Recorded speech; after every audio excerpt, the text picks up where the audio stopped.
Although Venus, your ruling planet this month, Libra, is right up high here in the chart, the ninth house, you've got this commencing T-square. The T-square, a couple of challenging right angles to these three planets in the eighth house of your horoscope. I'm Dadhichi. It's May 2020. I'm from astrology.com.au. Thanks for joining me, Libra, and those of you that are new, great to have your company as well. We're going to have an Oracle Express here, May 2020, a brief synopsis of how the planets are affecting you. If your sun sign is Libra, your ascendant, or even your moon sign is Libra, you can apply some of what I'm saying to the transits that are going on here. Now, the eighth house is the house of transformation, self-transformation, and you've also got this combined Jupiter-Pluto in the fourth house. Pluto is the natural ruler of the eighth house. So you'll see here some sudden flashes of intuition, some insights that can occur, especially around the new moon. And the new moon takes place on the 7th, 8th. See it here getting brighter and brighter as it moves into this second house of finance.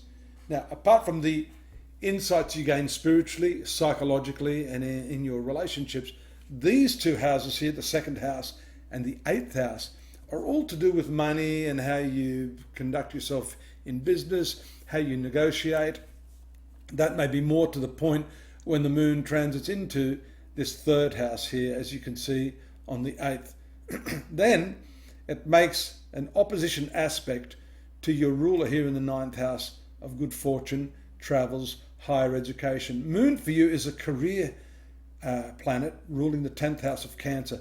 So the direct relationship between these two planets around the 8th to the 10th indicates a very strong, challenging aspect. The opposition is a challenging aspect.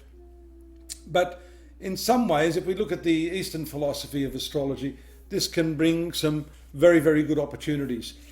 Naturally, the ninth house tells us that you may need to refine your skills, or you're in a challenging situation like many of us are right now, where you have to retool. I'm going to make a note of that for Librans, retool, because it's all about adjusting yourself, improvising, and becoming better at what you do, and becoming better than the next person. It's a dog-eat-dog world. Look, Mercury, the ninth ruler, moves there around the 14th. So the second half of the month, you start to see some of these surprisingly quirky aspects shifting. You've also got that combined influence of Mars here in your sixth house.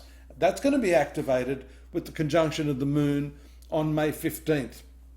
So this sixth house and also the career house have a strong connection with each other.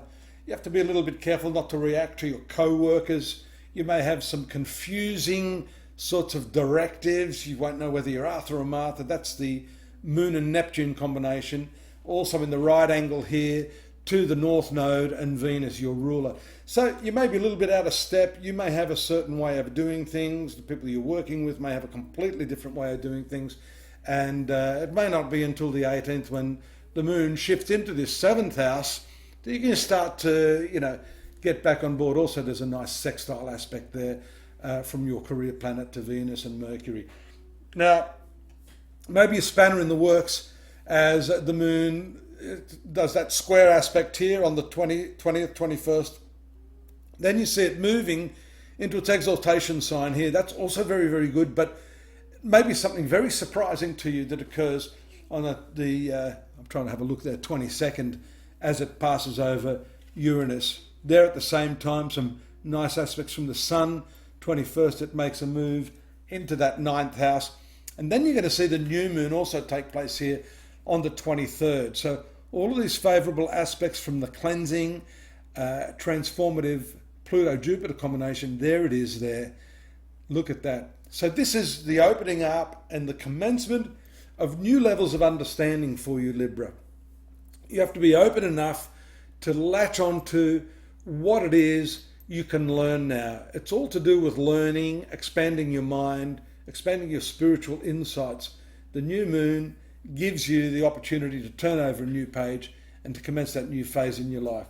And notwithstanding the difficulties that are going on in the world around you, in spite of that, you have to be better.